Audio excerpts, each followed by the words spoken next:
Good day, my name is Eloka Odwe and I am a visually impaired person. I am from Nigeria. I lost my sight 23 years ago.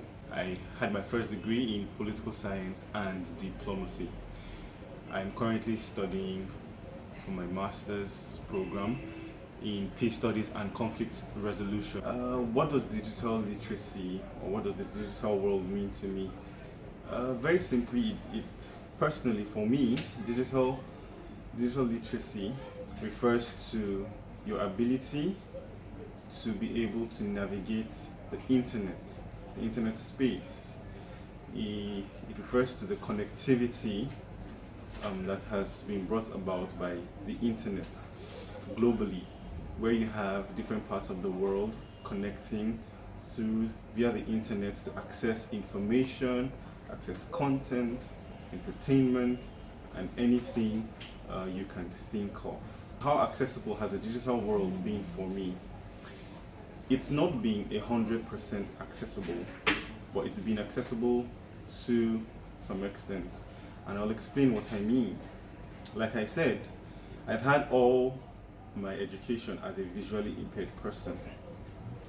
And before I got introduced to the digital space, I was using Braille to study, and I used typewriters to get my answers typed during a test or an examination, while I used Braille to get my notes copied.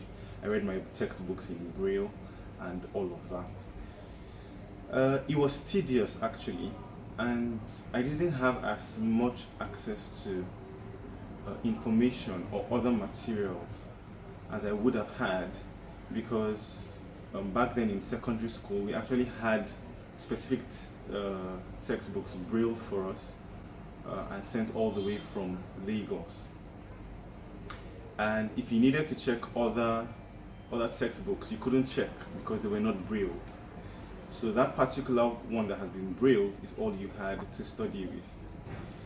But just before I went into the university, I was introduced to the digital world and technological advancement, and I was taught how to use the computer assisted by a screen reader called JAWS.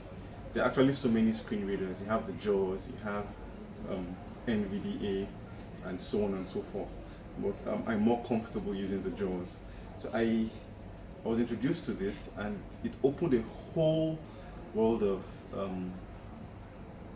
new experience for me. I was no longer restricted to a particular text. I could access different opinions and see different perspectives from various scholars via the internet, and I was able to browse. Remember I said these textbooks were brailled all the way from Lagos and sent to us, but the click of a button using a computer, I could access different ideas on a particular subject or topic.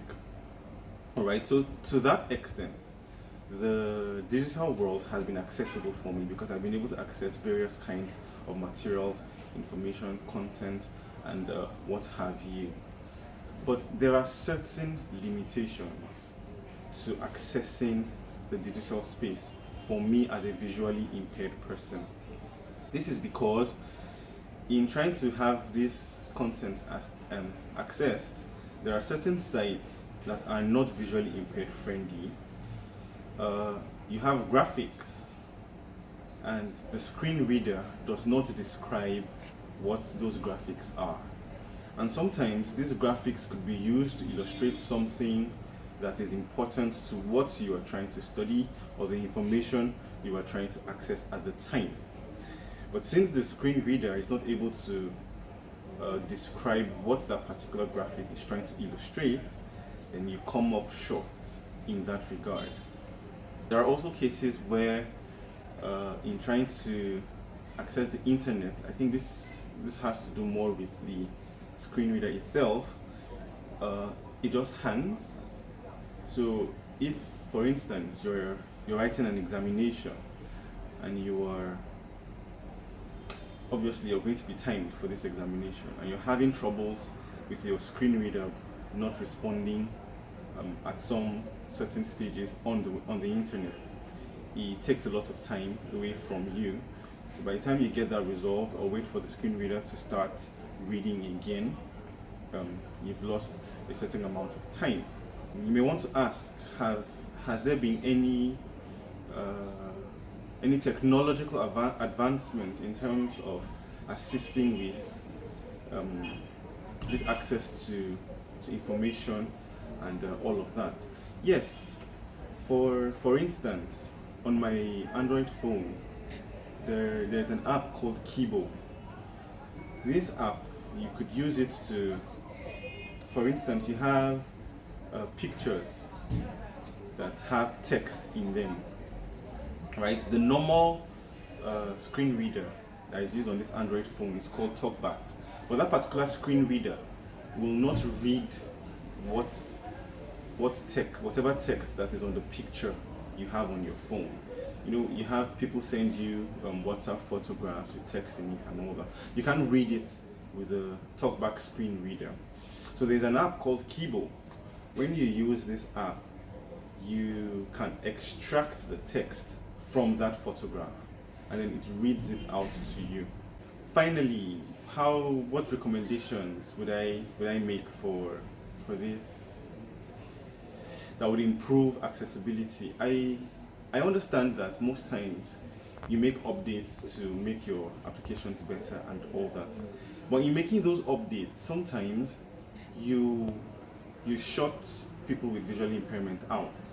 Those updates, though it's a good thing to do the updates, but when it's done, it's no longer accessible. Some of these apps, it's no longer accessible for persons with visual impairment. And I'll give you another example with the app called Voice Aloud Reader. I used that app a lot to read materials. So I would recommend that when making updates and when developing assistive technologies for persons with visual impairment, lots of studies or surveys should be done